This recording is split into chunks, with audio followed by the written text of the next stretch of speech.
गरीबों के घर में गैस का चूल्हा नहीं था।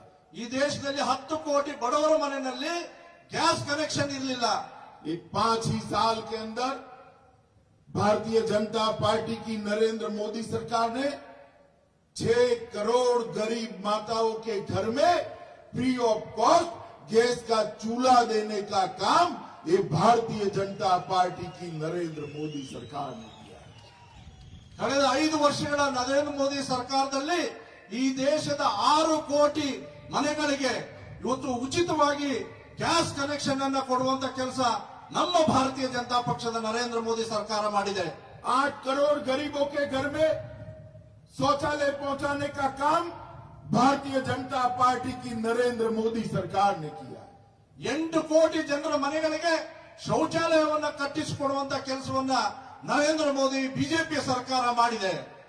और 2.5 करोड़ लोगों को घर देने का काम ये भारतीय जनता पार्टी की नरेंद्र मोदी सरकार ने किया है। 2.5 ಕೋಟಿ ಜನರಿಗೆ ಮನೆಗಳಿರುವಂತ ನಿರ್ಗತಿಕರಿಗೆ ಮನೆಗಳನ್ನು ಕಟ್ಟಿಕೊಡುವಂತ ಕೆಲಸವನ್ನ ನರೇಂದ್ರ ಮೋದಿ ಸರ್ಕಾರ ಮಾಡಿದೆ।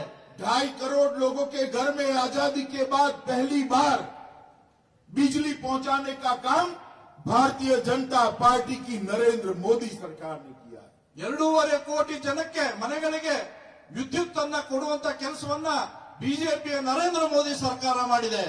मित्रों, देश के 50 करोड़ गरीबों को किसी भी बड़ी बीमारी के लिए, कैंसर हो, लकवा हो जाए, दिल का दौरा पड़ जाए, ब्रेन स्ट्रोक आ जाए, घुटने बदलाने हो, किसी भी बड़ी बीमारी के लिए 5 लाख तक का सभी खर्चा, ऑपरेशन, हॉस्पिटलाइजेशन, दवाइयां, टेस्टिंग, ये सारा खर्चा 50 करोड़ गरीबों को आज नरेंद्र मोदी सरकार देती है। 4 महीने के अंदर ही आयुष्मान भारत योजना के तहत 13 लाख से ज्यादा लोगों का फ्री ऑफ कॉस्ट ऑपरेशन कराने का काम ये भारतीय जनता पार्टी की सरकार ने किया। ದೇಶದ 50 ಕೋಟಿ ಜನರಿಗೆ ಇವತ್ತು ಆರೋಗ್ಯದ ಬಗ್ಗೆ ಯೋಚನೆ ಮಾಡಿ ಅವ್ರಿಗೆ ಯಾವುದೇ ರೀತಿಯ ರೋಗಗಳು ಬಂದಿರಲಿ, ಡಯಾಬಿಟಿಕ್ ಆಗಿರಲಿ ಅಥವಾ ಹೃದಯ ರೋಗ ಆಗಿರಲಿ ಇತ್ಯಾದಿ ರೋಗಗಳನ್ನ ಕವರ್ ಮಾಡುವಂತ ಯೋಜನೆಯನ್ನ, ಆಯುಷ್ಮಾನ್ ಭಾರತದ ಯೋಜನೆಯನ್ನ 50 ಕೋಟಿ ಜನಕ್ಕೆ ದೇಶದಲ್ಲಿ ತರಲಾಗಿದೆ। ಕಳೆದ 4 ತಿಂಗಳಿನಲ್ಲಿ 13.5 ಲಕ್ಷ ಫಲಾನುಭವಿಗಳಿಗೆ ಆರೋಗ್ಯವನ್ನು ಕೊಡುವಂತ ಕೆಲಸ ನರೇಂದ್ರ ಮೋದಿ ಸರ್ಕಾರ ಮಾಡಿದೆ। मित्रों, भारतीय जनता पार्टी की नरेंद्र मोदी सरकार ने देश की सुरक्षा को भी सुनिश्चित करने का काम। इतने साल तक कांग्रेस की सरकार चली, सन 70 से इस देश में घुसपैठ चलती रही, इसको कोई रोकने वाला नहीं था। भारतीय जनता पार्टी की नरेंद्र मोदी सरकार बनी, हम एनआरसी लेकर आए। ದೇಶದ ಸುರಕ್ಷತೆ ಬಗ್ಗೆ ಯೋಚನೆ ಮಾಡದಿರತಕ್ಕಂತ ಸರ್ಕಾರಗಳಿದ್ವು। ಇವತ್ತು ಭಾರತೀಯ ಜನತಾ ಪಕ್ಷ ಇವತ್ತು ಆ ರೀತಿಯ ರಕ್ಷಣೆ ಕೊಡುವಂತ ಕೆಲಸವನ್ನ ಮಾಡ್ತಾ ಇದ್ದಾರೆ। ವಿದೇಶಿಗರು ಯಾರು ನಮ್ಮ ದೇಶದೊಳಗೆ ನುಸುಳ್ತಾ ಇದ್ದಾರೆ ಅವರನ್ನ ಗುರ್ತು ಹಚ್ಚುವಂತ ಕೆಲಸವನ್ನ ಎನ್ಆರ್ಸಿ ಮುಖಾಂತರ ನರೇಂದ್ರ ಮೋದಿ ಸರ್ಕಾರ ಮಾಡ್ತಾ ಇದೆ। एनआरसी सिर्फ आसाम में लाए हैं। अभी आसाम के अंदर 40 लाख घुसपैठिए चिन्हित कर उनको निकालने की शुरुआत भारतीय जनता पार्टी की सरकार ने की। ಎನ್ಆರ್ಸಿಯನ್ನ ಆಸಾಂನಲ್ಲಿ ನಾವು ತಂದಿದ್ದೇವೆ। ಅದರಲ್ಲಿರ್ತಕ್ಕಂಥ ಆಸಾಂನಲ್ಲಿರ್ತಕ್ಕಂಥ 40 ಲಕ್ಷ ನುಸುಳುಕೋರರನ್ನ ಗುರ್ತು ಹಚ್ಚಿ ಆಸಾಂನಿಂದ ಹೊರಗೆ ಕಳಿಸುವಂತ ಕೆಲಸ ನಡೀತಾ ಇದೆ। आप मुझे बताओ, देश में से घुसपैठिए निकालने चाहिए या नहीं निकालने चाहिए? ದೇಶದ ಒಳಗಿನ ನುಸುಳುಕೋರರನ್ನ ನಿಲ್ಲಿಸಬೇಕಾ ಅಥವಾ ಬಿಡಬೇಕಾ ಅನ್ನುವಂತ ಪ್ರಶ್ನೆಯನ್ನ ಅಮಿತ್ ಶಾ ಅವರು ಕೇಳ್ತಾ ಇದ್ದಾರೆ। जरा जोर से बोलो, निकालने चाहिए या नहीं निकालने चाहिए? ತೆಗಿಬೇಕಾ ಇರಬೇಕಾ? आप सभी चाहते हैं निकालने चाहिए। ये जेडीएस, ये कांग्रेस, ममता बनर्जी, कम्युनिस्ट, डीएमके, राहुल बाबा, ये सब चाहते हैं नहीं निकालने चाहिए। ದೇಶದಲ್ಲಿರ್ತಕ್ಕಂಥ ಕಾಂಗ್ರೆಸ್, ಜೆಡಿಎಸ್, ಮಮತಾ ಬ್ಯಾನರ್ಜಿ ಈ ಎಲ್ಲಾ ಪಕ್ಷಗಳು ಇವತ್ತು ಯಾರು ನುಸುಳುಕೋರರಿದ್ದಾರೆ, ವಿದೇಶಿಗರಿದ್ದಾರೆ ಅವ್ರನ್ನ ತೆಗೆಯೋದು ಬೇಡ ಅಂತ ಹೇಳ್ತಾ ಇದ್ದಾರೆ। उन लोगों को एक घुसपैठियों में अपनी वोट बैंक नजर आती है। वोट बैंक ಯಾರು ನುಸುಳುಕೋರರು ಒಳಗೆ ಬಂದಿದ್ದಾರೆ ಅವರಿಗೆ ಕಣ್ಣು ಕಾಣ್ತಾ ಇರೋದು ಅದು ವೋಟ್ ಬ್ಯಾಂಕ್. ತಮಗೆ ಮತ ಬರುತ್ತೆ, ನಮಗೆ ಮತ ಬರನ್ನೋ ಒಂದು ಮಾತ್ರ ಅವರಿಗೆ ಕಣ್ಣಿಗೆ ಕಾಣ್ತಾ ಇದೆ. हमें घुसपैठियों में वोट बैंक नजर नहीं आती है. देश की सुरक्षा के लिए एक घुसपैठी एक खतरा है. ನಮಗೆ ಆ ಘುಸ್ಪೇಟೆಗಳು ಯಾರು ನುಸುಳಿಕೋರಿದ್ದಾರೆ ಅವರು ಕಣ್ಣಲ್ಲಿ ನಮಗೆ ವೋಟ್ ಬ್ಯಾಂಕಿನ ನೆನಪಾಗಲ್ಲ, ಬದಲಾಗಿ ದೇಶದ ರಕ್ಷಣೆ ಬಗೆಗೆ ನಮಗೆ ನರೇಂದ್ರ ಮೋದಿ ಅವರಿಗೆ ಬಿಜೆಪಿ ಕಾರ್ಯಕರ್ತರಿಗೆ ನೆನಪಾಗತ್ತೆ. भले राहुल बाबा, ममता बनर्जी, चंद्रबाबू नायडू, देवगौड़ा जी भले ना बोले, मैं आपको भरोसा दिलाने चाहता हूं 2019 में मोदी सरकार बना दो. हम 5 साल के अंदर देश के हर हिस्से से कर्नाटक समेत घुसपैठियों को चुन चुन कर निकालने का काम ये भारतीय जनता पार्टी की सरकार करने वाली. ರಾಹುಲ್ ಗಾಂಧಿ ಏನೇ ಹೇಳಲಿ, ಚಂದ್ರಬಾಬು ನಾಯ್ಡು ಏನೇ ಹೇಳಲಿ, ದೇವೇಗೌಡರು ಏನೇ ಹೇಳಲಿ, ನಾವು ತೀರ್ಮಾನ ಮಾಡೋಣ. ಮೋದಿ ಸರ್ಕಾರವನ್ನ ಮತ್ತೆ 5 ವರ್ಷಕ್ಕೆ ತಂದ್ರೆ ದೇಶದೊಳಗೆ ನುಸುಳಿರುವಂತ ಎಲ್ಲ ವಿದೇಶಿಗರನ್ನ ಅವರನ್ನ ಗುರುತು ಹಚ್ಚಿ ಕರ್ನಾಟಕವೂ ಸೇರಿ ಯಾರಿದ್ದಾರೋ ಅವ್ರನ್ನ ಆಚೆ ಕಳಿಸುವಂತ ಕೆಲಸವನ್ನ ಭಾರತೀಯ ಜನತಾ ಪಾರ್ಟಿ ಸರ್ಕಾರ ಮಾಡುತ್ತೆ. मित्रों, अभी अभी मोदी जी बजट लेकर आए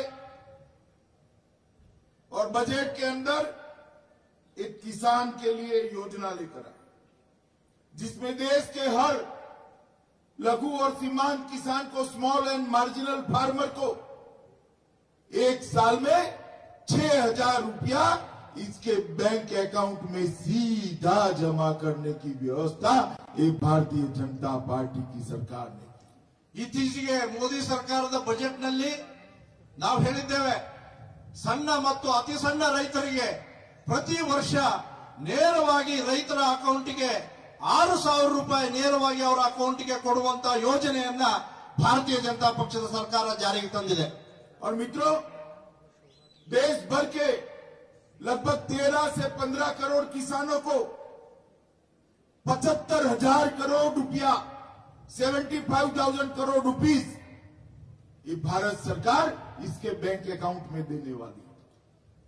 ಸ್ನೇಹಿತರೆ, ಇದಕ್ಕೋಸ್ಕರ ದೇಶದಲ್ಲಿ ಇರುವಂತ 13ರಿಂದ 15 ಕೋಟಿ ರೈತರಿಗೆ ಕೊಡೋದಕ್ಕೋಸ್ಕರ 75,000 ಕೋಟಿ ರೂಪಾಯಿಗಳನ್ನ ಈಗಾಗಲೇ ಮೋದಿ ಸರ್ಕಾರ ತೆಗೆದಿಟ್ಟಿದೆ. और राहुल बाबा इसका मजाक उड़ाते हैं, कहते हैं कि किसानों का ऋण माफ करना चाहिए.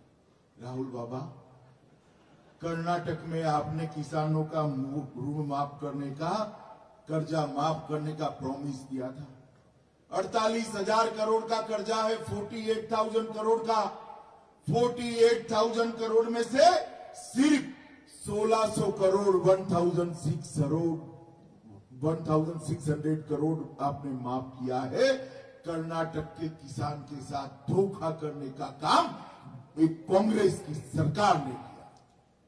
ಕರ್ನಾಟಕದಲ್ಲಿ ಈ ಸರ್ಕಾರ ಹೇಳಿತ್ತು, ರಾಹುಲ್ ಗಾಂಧಿ ಅವರು ನಾವು ಮಾಡಿರತಕ್ಕಂತ ಯೋಜನೆ ಬಗ್ಗೆ ಮಜಾಕ್ ಮಾಡ್ತಾರೆ. ಆದ್ರೆ ಕರ್ನಾಟಕದಲ್ಲಿ ಇವರು ರಾಹುಲ್ ಗಾಂಧಿ ಹೇಳ್ತಾರೆ ಸಾಲ ಮನ್ನಾ ಮಾಡಬೇಕಿತ್ತು ಅಂತ ಹೇಳ್ತಾರೆ. ಕರ್ನಾಟಕದಲ್ಲಿ ಇವರೇ ಘೋಷಣೆ ಮಾಡಿರ್ತಕ್ಕಂತ ರೈತರಿಗೆ ಕೊಡಬೇಕಾಗಿರ್ತಕ್ಕಂತ 48,000 ಕೋಟಿ ರೂಪಾಯಿ ಮನ್ನಾ ಮಾಡದೇನೆ ಕೇವಲ 1,600 ಕೋಟಿ ರೂಪಾಯಿ ಮನ್ನಾ ಮಾಡಿ ರೈತರಿಗೆ ಮೋಸ ಮಾಡುವಂತ ಕೆಲಸವನ್ನ ಇಲ್ಲಿರ್ತಕ್ಕಂತ ಕಾಂಗ್ರೆಸ್ ಜೆಡಿಎಸ್ ಸರ್ಕಾರ ಮಾಡಿದೆ. देश भर के किसानों को वादा करने से पहले मैं कांग्रेस अध्यक्ष को कहना चाहता हूं, कर्नाटक के 48,000 किसानों का कर्जा पहले माफ करिए, उसके बाद देश के किसानों को वादा करिए. ರಾಹುಲ್ ಗಾಂಧಿ ಅವರಿಗೆ ನಾನು ಹೇಳಲಿಕ್ಕೆ ಇಷ್ಟಪಡ್ತೇನೆ, ಕರ್ನಾಟಕದಲ್ಲಿ ನೀವೇನು ಕಮಿಟ್ಮೆಂಟ್ ಮಾಡ್ಕೊಂಡಿದ್ದೀರಾ, ಕರ್ನಾಟಕದಲ್ಲಿ ಇರ್ತಕ್ಕಂತ ರೈತರ ಸಾಲ 48,000 ಕೋಟಿ ರೂಪಾಯಿ ಮನ್ನಾ ಮಾಡಿ ದೇಶದ ಬೇರೆ ಭಾಗಗಳಲ್ಲಿ ಮಾತಾಡೋದಕ್ಕೆ ನಿಮ್ಗೆ ಅವಾಗ ಹಕ್ಕು ಬರುತ್ತೆ ಅನ್ನುವಂತ ಮಾತನ್ನು ಈ ಸಂದರ್ಭದಲ್ಲಿ ಹೇಳ್ತೇನೆ. मित्रों, 10 साल तक यूपीए की सरकार चली, सोनिया मनमोहन सिंह की सरकार चली. 10 साल में एक बार इन्होंने किसानों का कर्जा माफ किया. कितने किसानों का कर्जा माफ किया? 3 करोड़ किसानों का. कितना पैसा लगा?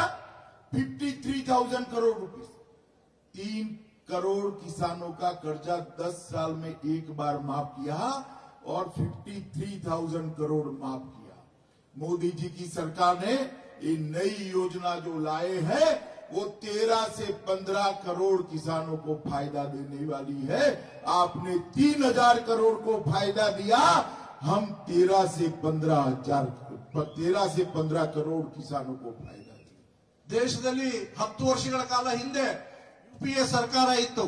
ಇವರು ಕೂಡ ರೈತರ ಸಾಲ ಮನ್ನಾ ಮಾಡಿದ್ರು. ಕೇವಲ 3 ಕೋಟಿ ರೈತರಿಗೆ ಮಾತ್ರ ಸಾಲ ಮನ್ನಾ ಮಾಡಿದ್ರು. ಆದ್ರೆ ಇವತ್ತು ಮೋದಿ ಸರ್ಕಾರ ಮಾಡ್ತಾ ಇರತಕ್ಕಂತಹದ್ದು 13 ರಿಂದ 15 ಸಾವಿರ ಕೋಟಿ ರೈತರಿಗೆ ಯೋಜನೆಯನ್ನ ತರೋದ್ರ ಮುಖಾಂತರ ಕೆಲವ 5 ವರ್ಷದಲ್ಲಿ ಈ ಯೋಜನೆಯನ್ನ ಮೋದಿ ಸರ್ಕಾರ ತರೋದಕ್ಕೆ ಸಾಧ್ಯ ಆಗಿದೆ.